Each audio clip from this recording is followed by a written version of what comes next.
So lupus is autoimmune condition, just for those out there. And when it comes to lupus, actually black women are leading when it comes to lupus. So it's something that heavily affects the black community.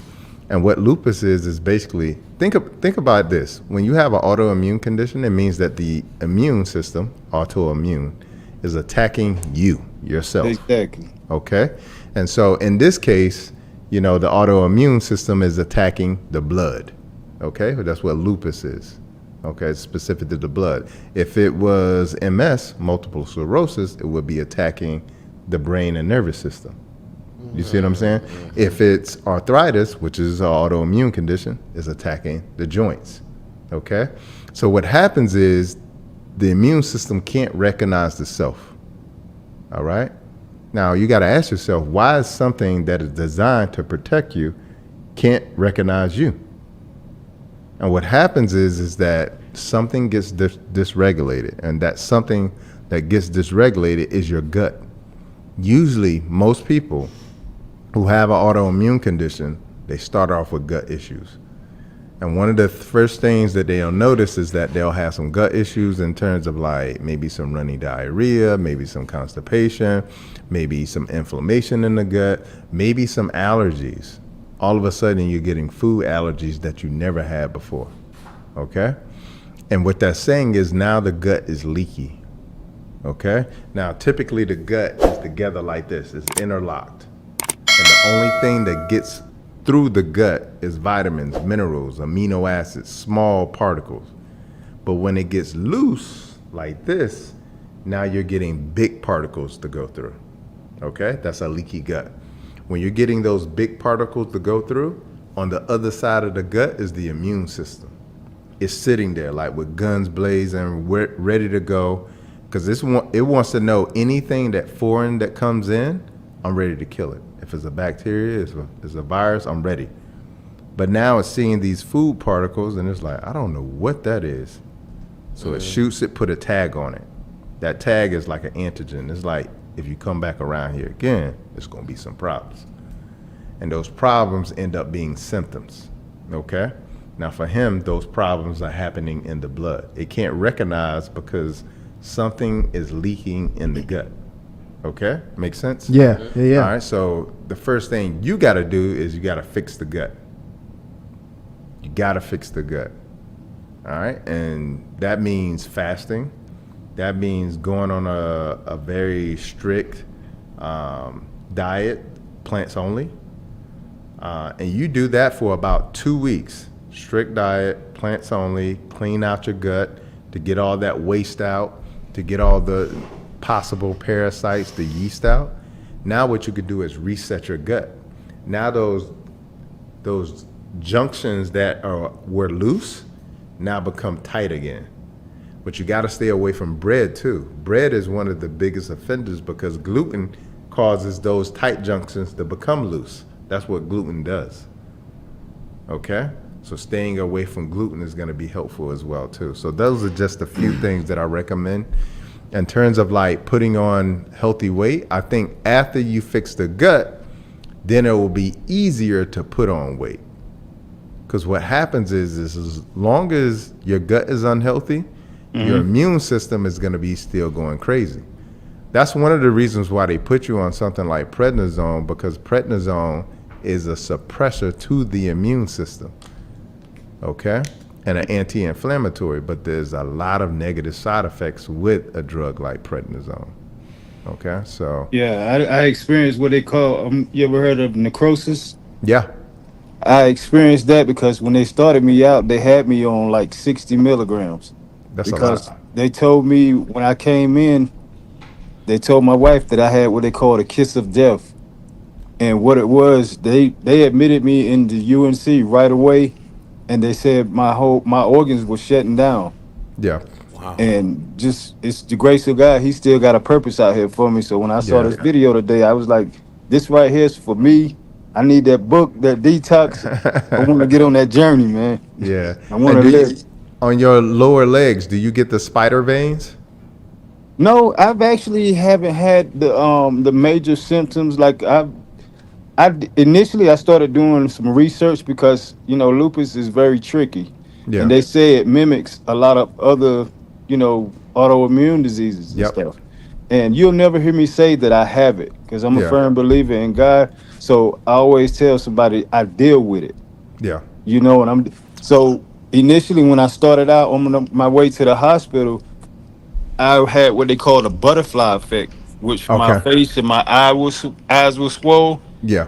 And then all of a sudden, as my wife was driving me, I was telling her, "Baby, you got to tell me some key words to help me remember what we were just talking about," because I would Yeah. literally drop the conversation, Yeah.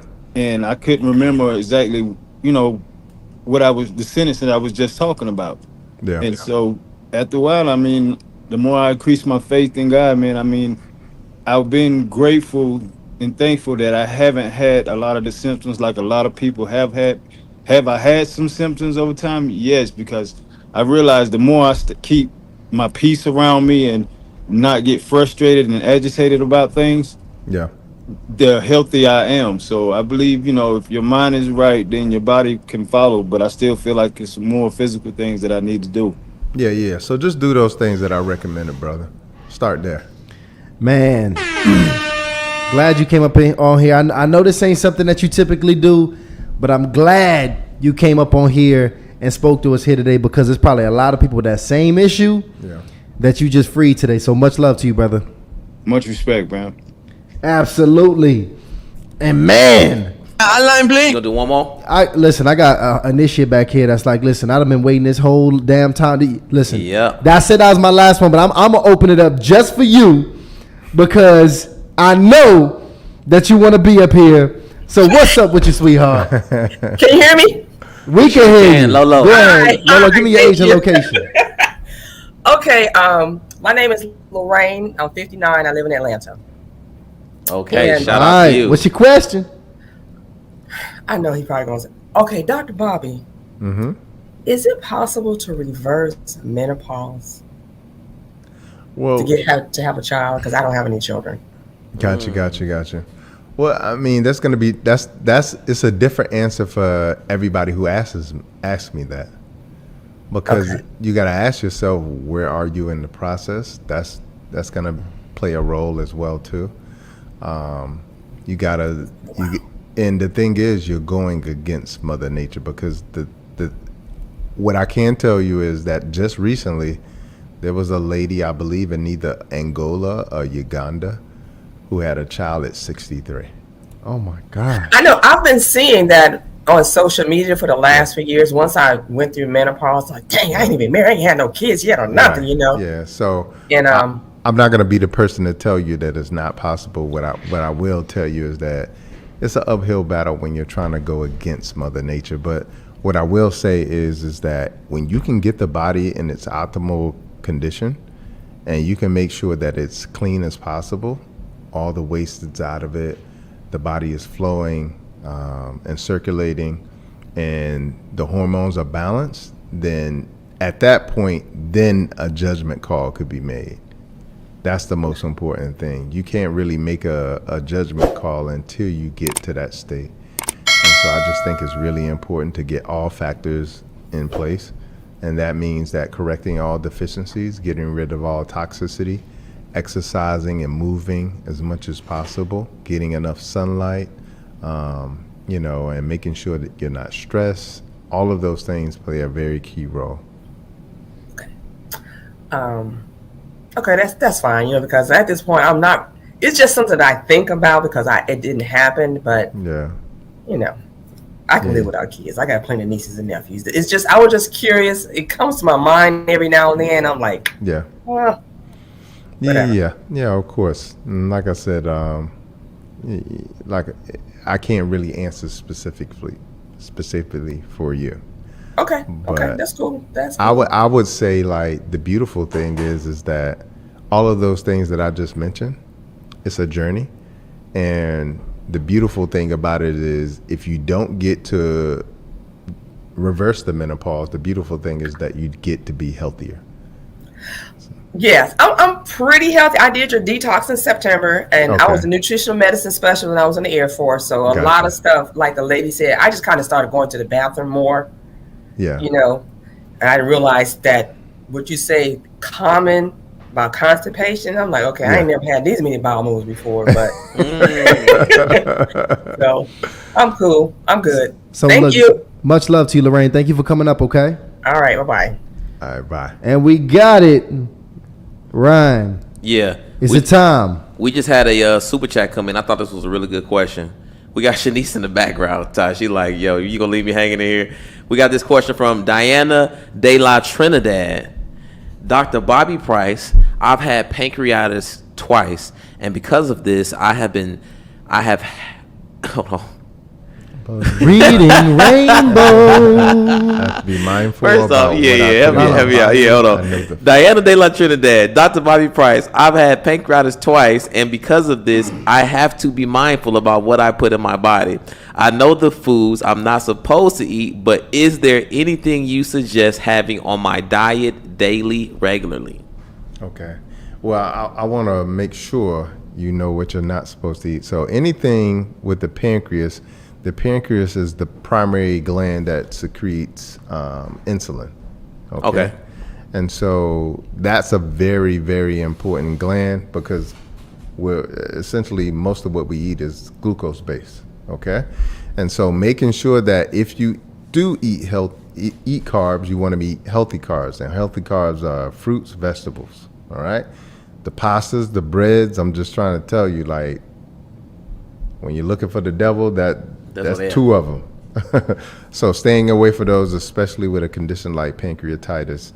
Also making sure, like, I'll tell people another important thing to look at what you do for a living.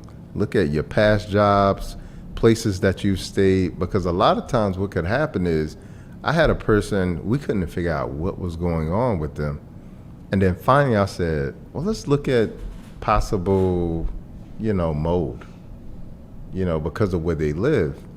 Send them to the labs, come back, positive mold toxicity. And they had black mold in the home, okay? Which threw their entire body off. And not only threw them off, the kids, she had a son, he became violent as a result of the black mold toxicity.